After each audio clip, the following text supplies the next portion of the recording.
The night the bomb bay door stuck open, the sky was a living thing, black, roiling cloud sheets lit from below by a lattice of tracer and searchlight. We were 10,000 feet over northern France on the night of August 2, 1943, and I remember thinking, with the peculiar clarity that fear brings, that nothing about that moment should have been possible. A four-engined B-17 lumbering along with its belly gaping like a wound, metal flaps chiseling the air, every inch of exposed aircraft a target for the Luftwaffe and the flak crews who knew how to aim where the airplane was most vulnerable. This should not have happened. The fortress was supposed to be a fortress. The manual said the bomb bay doors closed in seconds, hydraulics sealed away the payload, and the bomber became a heavy, blunt instrument built to survive. But mechanics are people, and machines are not gods. The one small, greasy hinge that failed that night turned strategy into a math problem of risk, and the captain, Captain William Bill Marlowe, 34, a career bomber pilot with a face like worn leather, had to solve it in a minute-long calculus. Speed, altitude, enemy fighters, flak, fuel, crew lives, mission orders. Which axis of failure would he accept? Our question, the one that kept every man awake that night and that would haunt the command inquiries afterward, was simple and savage. Why did a single serviceable B-17 find itself 5 miles behind its formation with a bomb bay door stuck open over occupied territory? And why did the plane keep flying toward the target instead of turning back? We will follow Captain Marlowe and his flight engineer, Tommy "Doc" Haynes, through the approach, into the thunder of collision, and through the aftermath. We'll trace the chain of human choices and mechanical compromises that stitched the incident together. And by the end, the answer will be cold and precise. A dozen small, rational decisions, each sensible alone, compounded into a catastrophe that was never meant to happen. The target that night was a ball-bearing factory at Schweinfurt. The date, 2 August 1943. Time over the channel, 0835 hours. Our lead navigator called the bearings, and the G equipment hummed in the dark. The compass, checked and rechecked, showed we were 5 degrees east of planned heading. We were part of a combat box of 14 B-17s, the 100th Bomb Group, proud and professional, tasked with crippling German production. Rules of engagement were cruelly simple: press on unless crippled. The doctrine had hardened into law. Air power by attrition required aircraft in the sky, even if they staggered. Turning back without orders was a court-martial in practice, and sometimes in paperwork. Captain Marlowe was not a young man to be swayed by melodrama. He had already flown 28 combat missions. The base had marked him as steady in fire and calm in the air. Doc Haynes had been the group's flight engineer since before Sicily. He could talk a Pratt & Whitney back to life with a flashlight and a prayer. They trusted maintenance, trusted checklists, trusted each other. When the doors groaned, when the hydraulics ticked, and the bay refused its final mechanical obedience, it wasn't that they believed the plane indestructible, only that the plane had always been within certain predictable parameters. To be 3 miles outside the formation, with the bay staring open like a wound, was an anomaly the brain refuses until it cannot. The first micro-hook came with the smell: ozone and hydraulic fluid and metal heated by wind. We were making 190 knots, a fast but not exceptional cruising speed for a B-17 falling back to conserve formation spacing. The open bay turned the aircraft into a parachute that bit at the tail. Speed bled away as the drag multiplied. The plane shook as air buffeted the struts that should have been shielded. Navigator calls that night, the soft radio voice of Lieutenant Keene, landed in our ears. Marlowe flight, fall in. Maintain box formation. The formation responded like one animal, bellies closed. But Marlowe and Doc ran their hands over a machine that was suddenly an old horse with a broken shoe. "Bombay won't lock," Doc said, voice thin through the intercom. "Hydraulics reading low. Check the reservoir." He moved like a man with an injury you can't see, fingers probing the maintenance panels in the dark. In the nose, the bombardier tapped his reticle, angry at the disruption. His threats were tactical and numbered. If the doors stayed open, bombs would swing at release, change the aerodynamics, and the aiming would be off by margins that kill. A stuck door also meant there was nothing to stop the flak from tearing the bay open wider, or to allow pieces of shrapnel to lodge in the fuselage. Micro-hook. A glint of searchlight caught the fortress, a white spot that slid across the belly and came alive like a predator's eye. The gunner in the chin called the tone. "Searchlights, south 30." The box jinked, temporary formation cohesion stretched. Fighters were on the prowl. Focke-Wulf 190s and BF 109s that night prowled the sky like wolves tracking a blood scent. Marlowe faced 3 dumb choices, each of them lethal in their own way. He could turn back, climb away and risk discovery while alone and slow. A lone B-17 in hostile skies is a candle inviting moths, and risk failing the mission, perhaps endangering his career and the lives of crews depending on mission success. The captain called it. "Maintain heading. Keep the box. We'll make the run." There was no glamour to the voice, only the definite sound of a man folding his life into a decision. Doc Haynes was not present to argue. His hands had grease embedded under the nails he clenched around the control quadrant. The pilot's mind runs checklists when everything else burns. He repeated the procedures like a prayer. In the cockpit, levers were moved. Manual locks cranked, emergency hand pumps engaged. The jolt of the air as speed bled off made instruments wobble. The Bombay doors rattled as if trying to tell us something unfair. If you think of the B-17 as a character, it had a personality of its own, strong, stubborn, but full of faults that mapped to human error. The hydraulic system was a heart with hoses. Maintenance men tuned it like they would a piano, but war made compromises. Supply shortages, hurried repairs between missions, a shortage of spare parts. These are the small decisions that become destiny. Doc would later say the ground crew had patched a cylinder with a sleeve salvaged from a decommissioned vehicle. It was an admission he couldn't say on the record without dragging the base into a bureaucratic mess. But at the time, everyone did what they had to do to get back into the sky. The approach to Schweinfurt was a narrowing of teeth. Night flak had grown into a belt of orange and black. The sky was a domestic nightmare of light showing where metal would melt. The micro-hooks stacked. A plane down left of the formation in smoke. A burst that scored the fuselage of a lead ship. The wingman radioing a call that sounded like a human animal. The navigator's voice, calm and steady, brought us closer to the main question. "We are at IP. Pick up bearings in 30 seconds. Marlowe, you're trailing. How copy?" Marlowe's answer was a line of code for the rest. "We're with you. Holding. We'll make run." The words were antiseptic, but you could sense the elastic snap in them. Making the run meant the bombs would drop within the hour. Making the run meant praying the added drag wouldn't make us a prize. Making the run meant that if they shot us down, we'd go down where our bombs were meant to go. We passed the initial flak zone with grating near misses. The bomber to our starboard timed 3 bursts that sent a spray of sparks across our wing. Shrapnel nicked the fabric of the lower wing, the metallic pings like the sound of coins on a tin roof.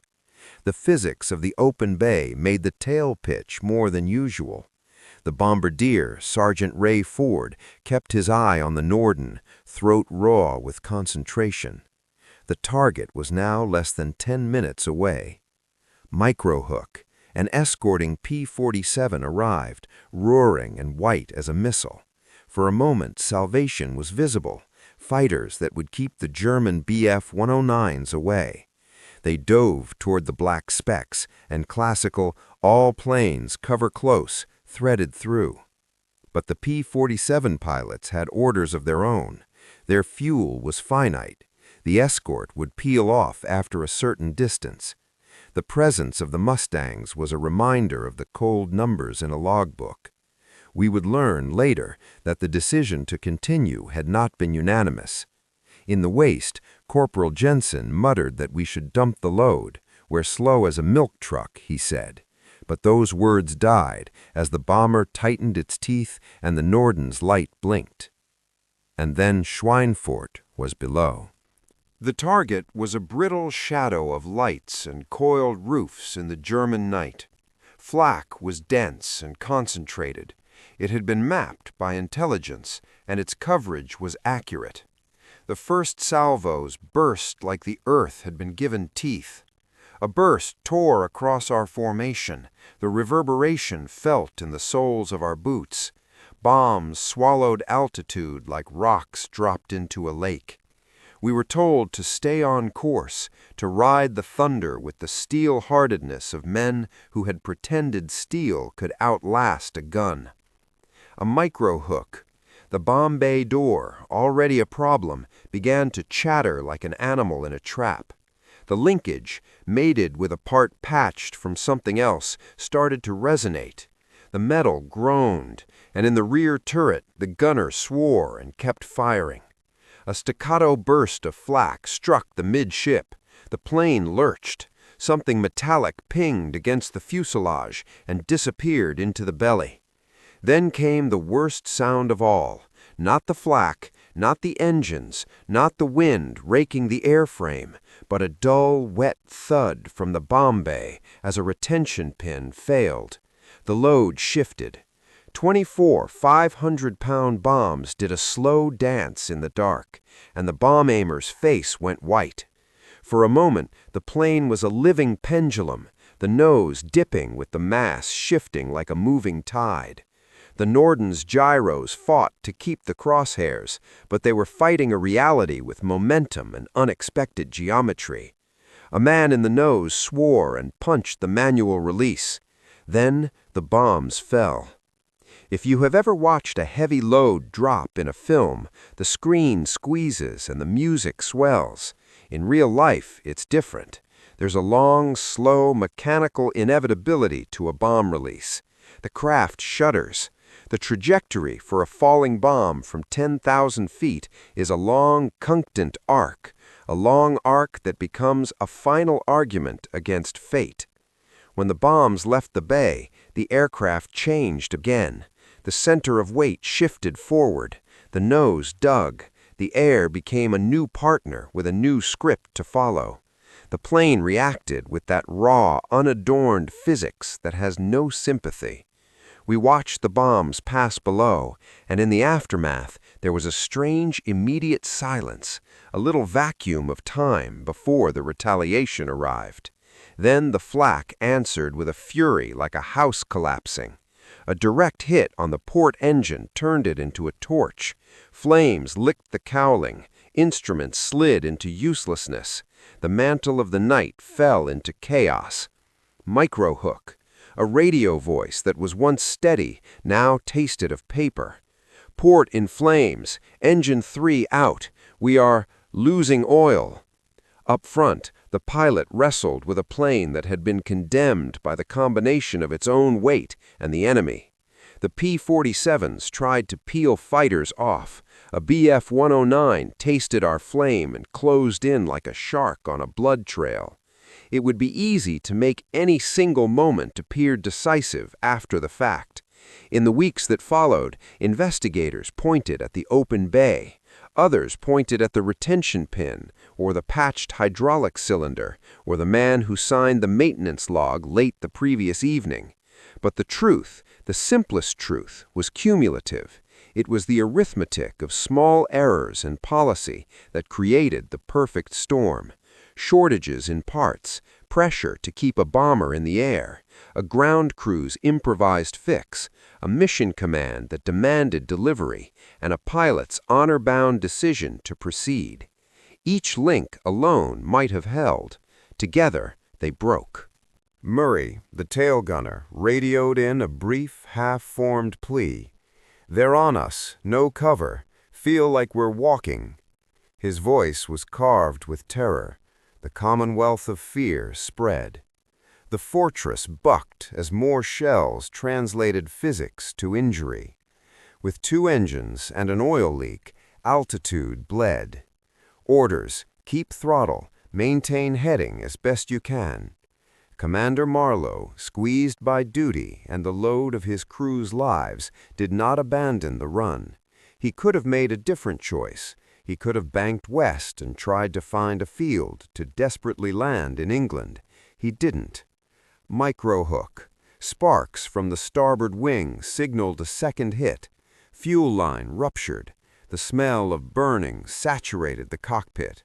A small fire flashed in the wing root and went out again, but the damage was done. The fortress with its wounded belly had become a candidate for the bottom of the North Sea. We made the bomb run and we dropped the load. That is the stubborn fact. Whether the bombs hit precisely where intended is a separate technical question. But in the narrow sense of the mission, the ordnance swept the aircraft and detonated over the objective.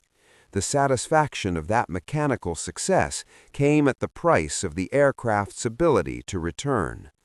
Afterwards, in the dismounting chaos, the captain saw the worst. The landing gear indicators were erratic. The hydraulics were effectively gone. The crew strapped in for the plunge and waited for the radio to assign a vector home. The formation was painfully sparse as escorts peeled off and wounded planes limped back. The return trip was a math of hope. Every mile closer to the English Channel reduced the odds of a capture, but extended the time for structural failure to finish an already compromised bird. Micro-hook, a thunder of thought in Marlowe's head as he looked at the men around him, young faces with hands not yet calloused by life. He thought of his 2-year-old son waiting on a base in Norfolk, who would never know his father's face again. He thought of his crew's mothers and sisters. Each thought was a small private calculus that weighed on the faltering aircraft. On the homeward leg, with the fortress groaning in the wind and the sky a court of listening threats, the last real decision presented itself. The hydraulic pump, which had sat and ticked intermittently like a tired heart, failed entirely near dawn over the channel. Doc Haynes told the captain quietly that they couldn't lower the gear. Landing would have to be a wheels-up crash into the muddy flat of an emergency field. On the bright side, the English coast was in reach, and there were rescue boats. On the grim side, ditching with the belly open was a particular variety of nightmare. Marlowe chose to attempt a field landing at an RAF fighter-bomber base on the Suffolk coast. The landing field would have to be perfect, long grass, no obstructions, and crucially, the ground crews ready to pull a burning, wounded bomber from the mud. The English were prepared to accept us. The RAF had protocols for emergency landings, and the coastal control tower cleared a field. Still, approaching a field with an open bomb bay and with only 2 engines was like walking into a room with a single overhead lamp. You hoped the floor was where it should be. The approach was an eternity. A wingman ran alongside, a solid form of company in the sky, calling down updates on fuel and bearing. A gust nearly rolled us. The captain set flaps as best he could with the remaining mechanical advantage and held the stick like a man holding his breath for a prayer. The ground gear, painfully, remained up. The iron bit, the bomber slapped the grass, the nose folded gently downward as if the machine were conscious of the men inside. We came to rest like an animal breathing through a broken rib. The engines coughed and died in an order that sounded like a betrayal. The open bomb bay gaped, a silhouette against the dawn. Men in high-visibility vests ran toward us. Fire trucks screamed. A medic's voice was like concrete as they shouted directions. We did not explode. We had not been strafed into a heap. In the days afterward, there were investigations. The big man in blue took statements and collected the logbooks, the maintenance reports, the oil-stained sockets. The colonel read testaments of duty while his face refused to betray sentiment. The squadron's records showed the replacement part that Doc suspected. The supply office had a paper trail and approval for a temporary sleeve. The sleeve was close enough in terms of tolerances to allow normal operation, but under vibration and prolonged stress, it failed. It was at the hearings that the robust, underlying truth finally got written into a ledger of mistakes. The parts shortage policy, the pressure to keep the bomber in the air at all costs, a culture that equated mission completion with ultimate virtue.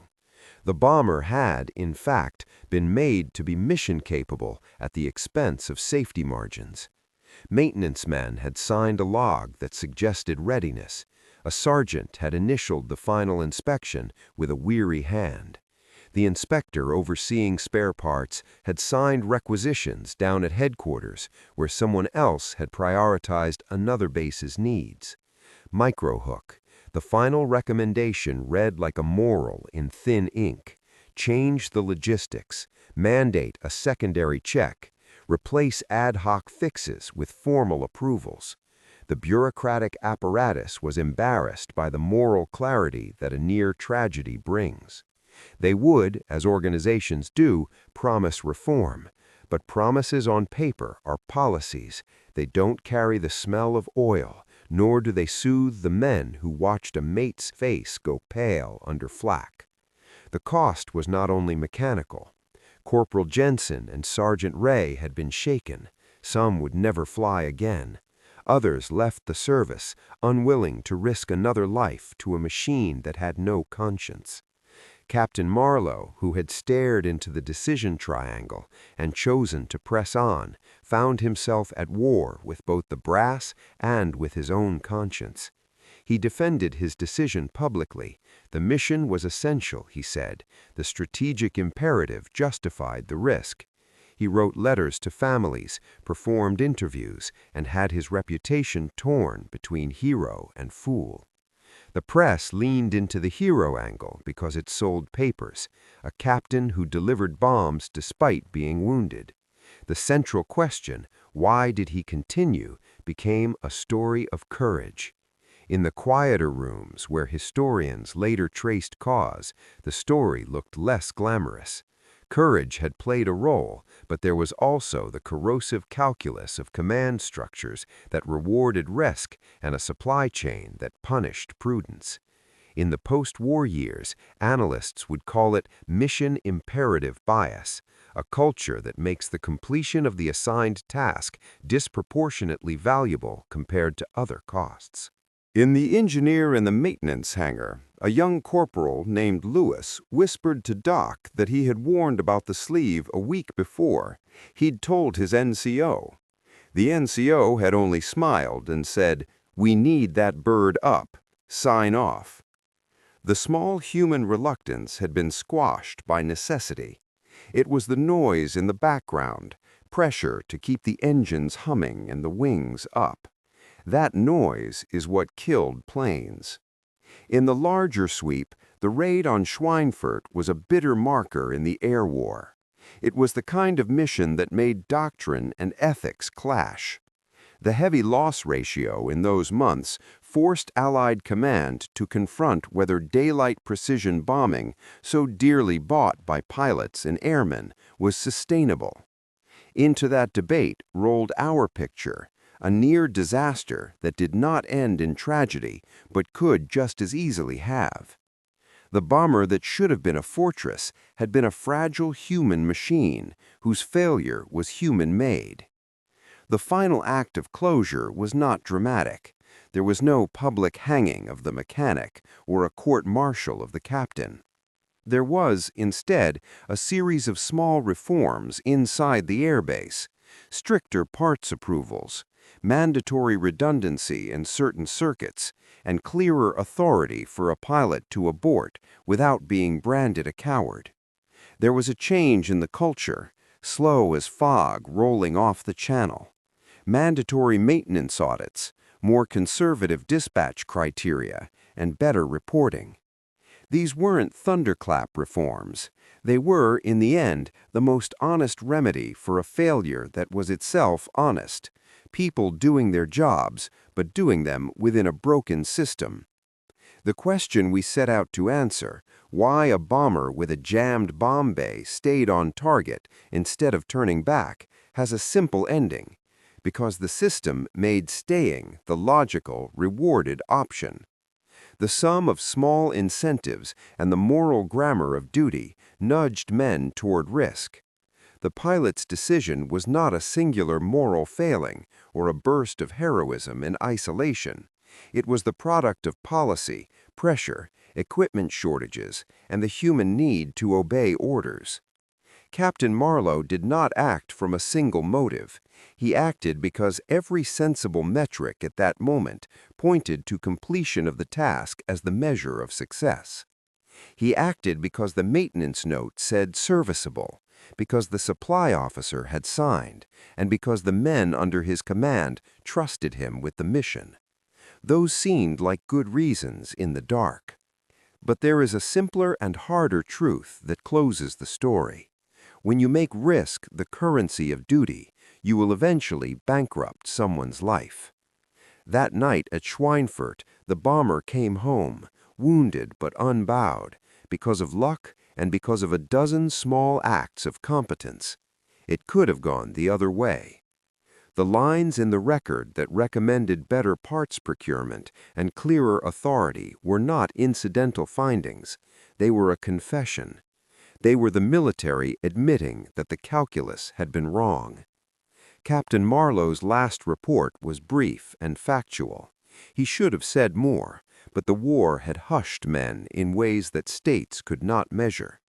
In his private notebook, he wrote a single sentence. Too many small compromises become a single big catastrophe. After the war, he smoked less and drank more. He visited Doc Haynes at a diner in Norfolk years later. They spoke of trivialities and of men who did not come back, and finally of the stretch of sky where an open bay had turned an obedient bomber into something that might have been a coffin. They both knew the lesson. Tight tolerances in names and in metal are also moral. When you shave a millimeter out of a man's safety for operational convenience, you are writing a risk into a life. The final scene is stark. The bomber sits in a museum somewhere, a shell that grins with the teeth of experience. People touch the polished rivets and read the placard that says Fortress.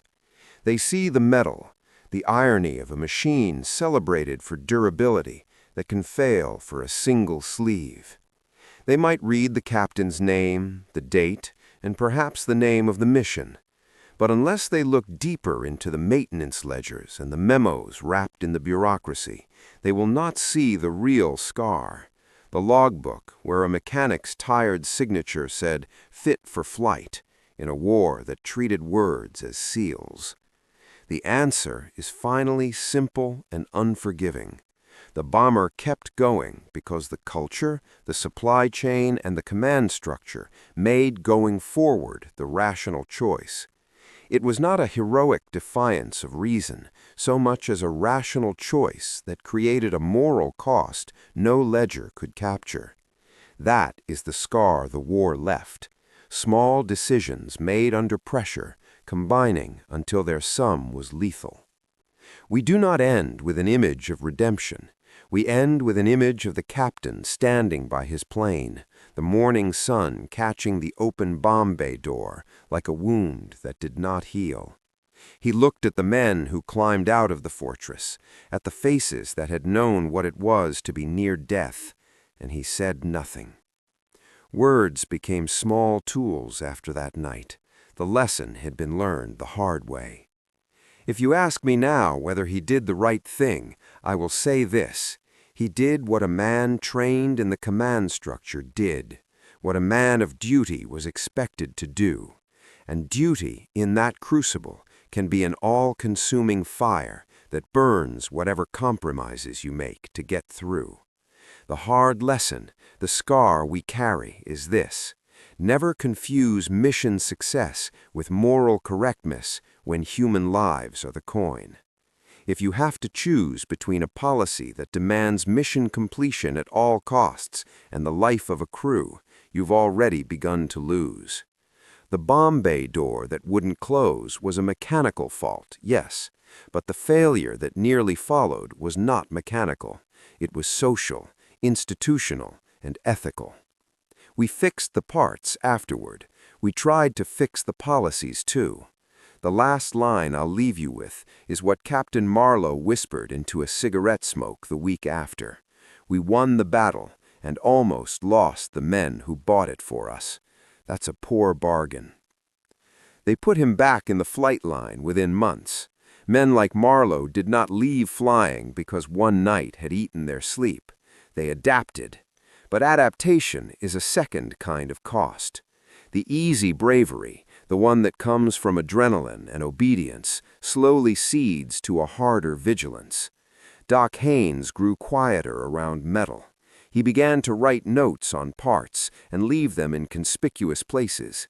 He argued at mess hall tables about requisition priorities with a fierceness that had little to do with rank and everything to do with memory. The base changed too. The supply clerk who had signed the requisition for the sleeve was reassigned out of inventory. Nothing dramatic, no criminal charge, no sensational court-martial, but small administrative housekeeping that told others what the chain actually cared about. The official reviews recommended redundancy in hydraulic lines, insisted on more rigorous inspections 3 days before a mission, not the day before, and required a second independent sign-off on any temporary repair.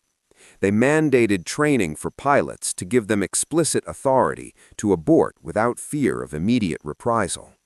Officially, these were wins for safety. Unofficially, they were band-aids on a muscle that would always be subject to the strain of war. The big strategic debate that the Schweinfurt missions intensified continued. How many bombers could the young air forces afford to lose before the policy itself became counterproductive? Scholars years later would argue that the losses in 1943 forced a doctrinal shift toward fighter escort and coordinated strategies that reduced the frequency of lone, vulnerable sorties. But doctrine moves like a glacier. It is reshaped by thawing ice and the pressure of new data. The immediate result, in human terms, was that crews learned to look for the small seams. They passed along practical wisdom.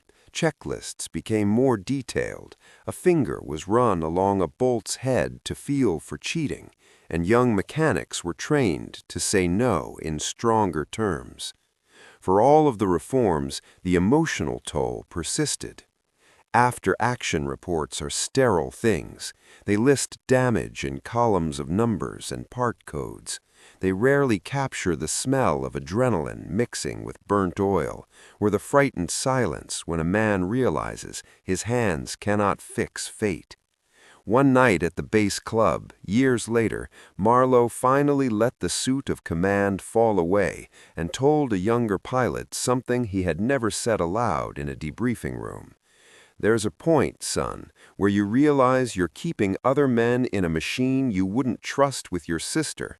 You can keep flying that line, but you owe them the truth about what you're asking. That honesty didn't make him popular at the time. The war creates clusters of necessary lies to keep morale high, to keep men in the air, to keep machines moving. Those lies are sometimes merciful, but they become insidious when they protect institutions from reality. The open bomb bay became a symbol for that dangerous compromise, a minor mechanical failure that exposed a larger moral rot. We must talk about the men who didn't return. The squadron roster would grow for months. Names were crossed off in black ink. Weddings, letters, parcels, small domestic items continued to arrive in the base mailroom like stubborn affirmations of life. Each loss folded into family stories, leaving gaps that never entirely closed. In the years after, mothers would keep medals on mantels and look at them sideways, wondering whether valor was currency enough to compensate for absence. Captain Marlowe visited one such household once, awkward in his uniform, and the widow handed him a child's shoe. He was 17, she said. Marlowe's answer was a grunt that had the weight of a confession. He should have been in school. There's a public appetite for tidy narratives, villain, hero, lesson. The truth is more complex. The Germans' anti-aircraft defenses were intelligently deployed. They adapted as Allied tactics evolved. Their gunners learned to track the bombers by sound and silhouette and to concentrate fire where it would hurt most. The Luftwaffe, resource-strapped as it was, still fielded skilled pilots who turned a damaged B-17 into bait. None of this absolves the Allied command for the losses, but it does remind us the enemy was professional and dangerous. Mistakes were punished with bodies and wreckage that did not leave much room for romanticism. As the war moved on and the air war changed with the advent of long-range escorts and the attrition of German fighter pilots, the frequency of incidents like Marlowe's decreased. But those nights remained in the memory of all who flew them. The men who had been there told their stories over and over, sometimes to empty rooms, sometimes to the young who joined the service expecting glamour and getting grit. Stories hardened into doctrine, doctrine softened into policy. Policy was debated in rooms with coffee and maps. Men who had been in the sky that night sat on those committees sometimes, and they argued for the modest reforms that mattered, better spares, better authority for pilots, and no more temporary fixes that would be in service past their time. In books written after the war, authors would point to Schweinfurt as a turning point in the strategic air campaign. That analysis is correct in the broad operational sense, but it misses the texture of the human moment, the feeling inside a cockpit when a choice made by someone else becomes a line drawn through a life. The bomb bay that wouldn't close was a metaphor for institutional brittleness. If you push a system too hard, the first failure will be mechanical, but the rest will be moral. There are small, quiet afterlives of the incident that reveal how change edges forward. Doc Haynes kept a leather-bound notebook with the maintenance entries of every plane he worked on. After the mission, he started annotating them with asterisks and later with comments like, "No more sleeves." He carried that book in his duffel through Sicily, Italy, and back to Norfolk, where he retired and worked at a small garage fixing farmers' tractors. He hung that notebook on his living room wall like a talisman. When his grandson asked about it, Doc answered in the way men used to answer questions about war, not with speeches, but with facts. "We fixed it," he said. "We learned, and then we taught others so it wouldn't happen again." Marlowe, later in life, would teach at a civilian flight school. His students counted the hours and learned to trust checklists. He would pound the thunder of a meter on the table when a cadet suggested cutting corners. One evening, a young pilot asked him directly, "Were you a hero?" He looked at the youngster with the flat stare of a man who had watched boys die and said, "I was a man with a job. I made a choice. It almost killed the man under me. That won't make you a hero. It'll make you careful." Careful can be a revolution in a culture of boldness. It can erode the glamorous stories that feed recruitment ads and war films. Carefulness, however, saves lives. The post-war air forces would eventually institutionalize a safety culture that included redundancies and a psychological safety for ground crews and pilots to refuse flight if something felt wrong. The lesson bled into civilian aviation as well. Commercial airlines took the hard lessons of wartime logistics and adapted them to transport safety. It was one of those unromantic inheritances of war. 100,000 small improvements that cumulatively saved more lives than any single tactical victory. Still, the shadow of the night remained. On anniversaries, former crew members gathered at pubs, in halls, at small cemeteries to remember those who didn't return. They told the story of the bomb bay door as if reciting scripture. They spoke of Doc Haynes with affection and resentment held in equal measure. Affection for the man who had been able to keep a plane in the air with jury-rigging and skill. Resentment for what jury-rigging had forced them to accept. The conversation always came back to the same stubborn truth, that the system had asked too much and that people had paid the price.